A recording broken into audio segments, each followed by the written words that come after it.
Hello everybody, welcome back. It's been quite a while, but today, if you're looking, I'm down here at the garden again, and everything of course is played out at this point, but this patch right here is about to get turned into walking onions and garlic, and it's raining right now, so I don't know. I'm gonna try to get this done before we get swamped, but so today we'll cut back all this growth, get it cleaned out. We're gonna put down a weed barrier and then just plant the bulbs and stuff through the holes of the weed barrier, try to control some of the weeds. So I'm gonna go ahead and get started. I'm gonna pop out, so there's some onions right here. I'm gonna pop those out real quick, move them out of the way, and then go ahead and weed eat all this down. And we're gonna see if we can't get some stuff planted before the storm gets here. All right, so let's talk about garlic for a second. See, garlic, usually it should be planted around Halloween, but this year it's been so unseasonably warm that we pushed it back. So today's November 9th. We're going to go ahead and get it in the ground. So first, real quick, we'll talk about some of the benefits you get from consuming garlic regularly. And those are going to include good things like garlic. It helps reduce high blood pressure. It helps reduce heightened cholesterol levels. Garlic oil works as an anti-inflammatory, and it's actually been noted that the Arthritis Foundation recommends using it to help prevent cartilage damage from arthritis.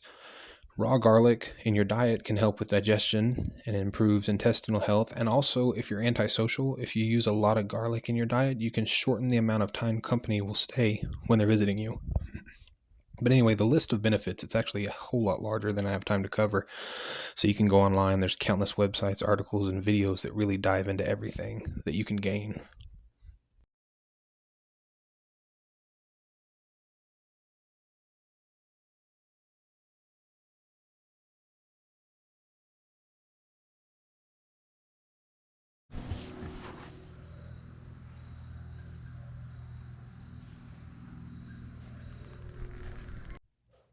All right, so you can see we have the bulbs in all their glory, but if you're going to plant them, you have to break them down because the bulb itself is going to have many cloves, and so to plant, we're going to break the bulbs apart into the individual cloves.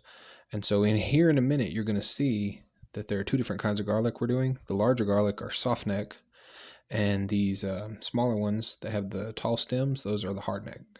Now, many gardeners, they claim that the hardneck garlic is more flavorful than the softneck counterparts. And though there are fewer cloves per head on the hardneck, they both pretty much have the same health benefits, so it's just a personal preference at this point.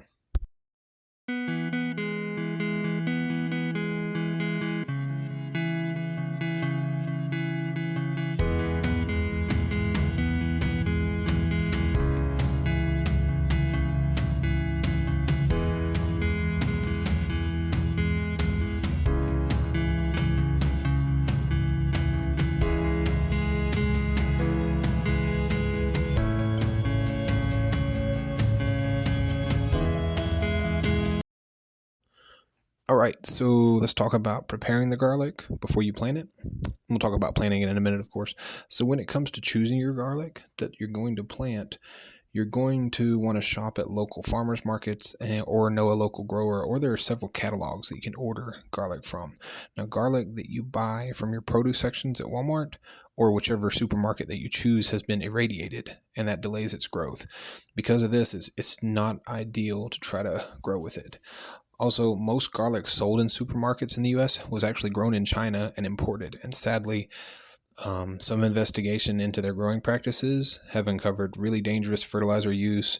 They bleach their garlic, and of course, just the irradiation of the garlic. So buying at your farmers markets and just local growers, it's going to minimize the unsafe practices that you find in a lot of commercial markets. All right, so we'll talk about the planting process. And if you look at the clove here, we're going to plant with this point facing up.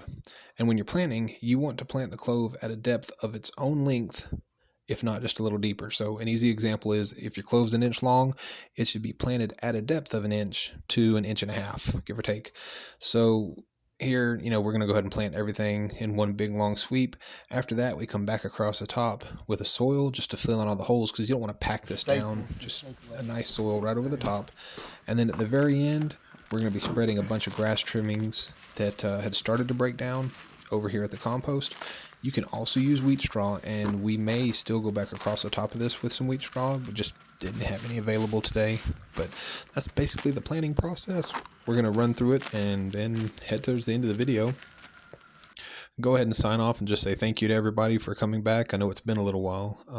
The last couple weeks have been really crazy, but seeing as how it was time to plant, I had to make a video about it. So thanks for stopping by, you guys. Have a good day.